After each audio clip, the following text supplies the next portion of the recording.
Efforts to pass a new funding bill for Israel took a turn when House Republican leaders tried to link it to other policy goals. Weijia Jiang is following all of this for us this morning. Weijia, how is the White House responding? Good morning, Anne Marie, and good morning to everybody. For the first time, the White House is saying that President Biden would veto any standalone bill that only supports Israel, setting up a bitter fight with those House Republicans who are so far refusing it to support it in any other form. And as the war rages on abroad, the FBI director is now warning that the threat against the U.S. is at a, quote, whole other level. It is a time to be concerned. We are in a dangerous period. A dire warning from FBI Director Christopher Wray that the terror threat level against the U.S. has not been this high since the emergence of ISIS. The gaps in our intelligence are real, and it's something that we have concerns about.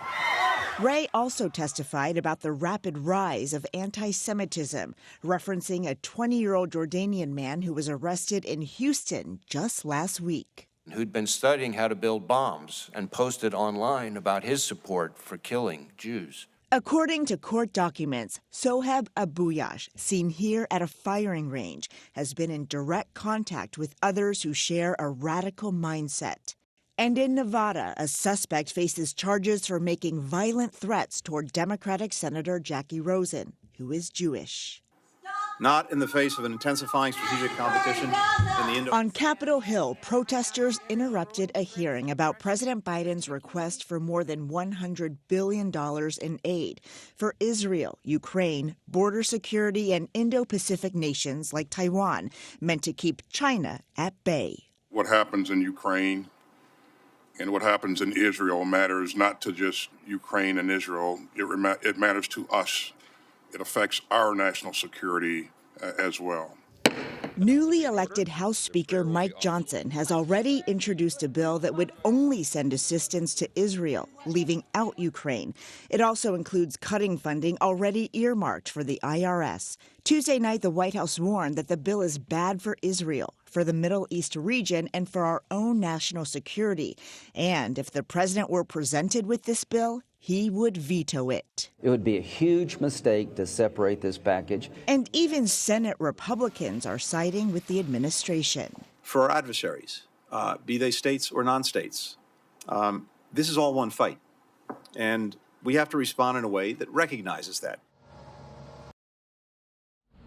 And it is important to remember that the president can't veto any bill unless both chambers pass it and it lands on his desk. So when it comes to that package that only supports Israel, it's really unlikely to get past the Senate, which is controlled by Democrats. Not to mention, as we just said here, Senate Republicans are actually on the side of the White House. And I do want to get into that, but I also want to remind people that part of what the president ran on, his argument for reducing the deficit, was closing these IRS loopholes. How is he going to do that? By funding the IRS. So by coupling this, funding of Israel with cutting down the funding for the IRS, Republicans are also kind of tackling one of the president's promises as we are, entering into an election year. So anyways, let's talk about the disconnect between Republicans in the House and Republicans in the Senate. I want to play a little more sound from Senator Lindsey Graham.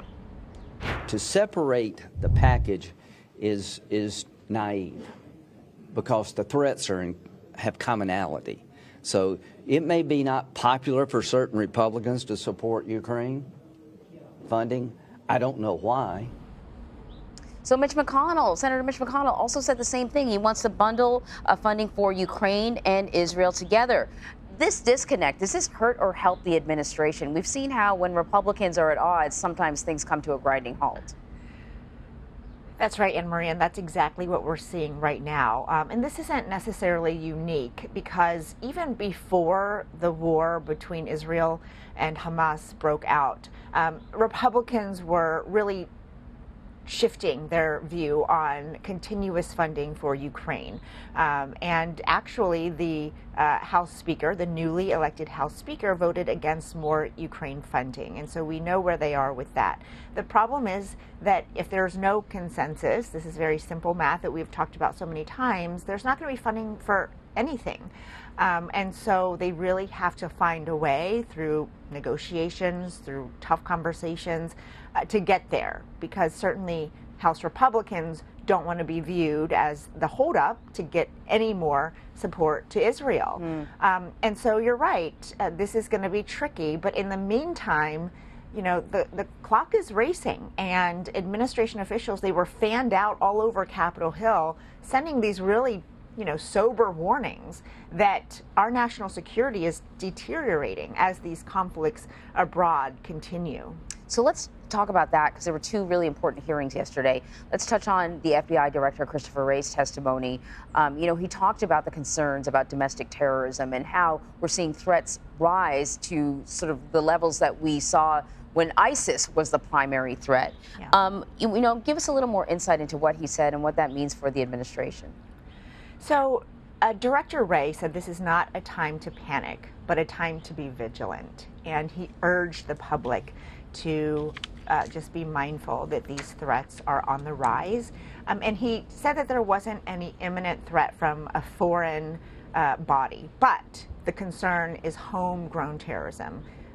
Fellow Americans, people who are already here on the homeland here, who might be inspired by what's happening overseas. And that's the real concern here. You can see right here, this is an actual quote from his testimony. And he says that the most immediate concern is violent extremists, individuals or small groups who will draw inspiration from the events in the Middle East. So he pointed to examples in our story that we just showed. You know, there was a 20-year-old Jordanian man. There was a man who was making threats against a U.S. senator. Of course, we've been following what's happening at Cornell University. And so he only expects these kinds of threats to ramp up.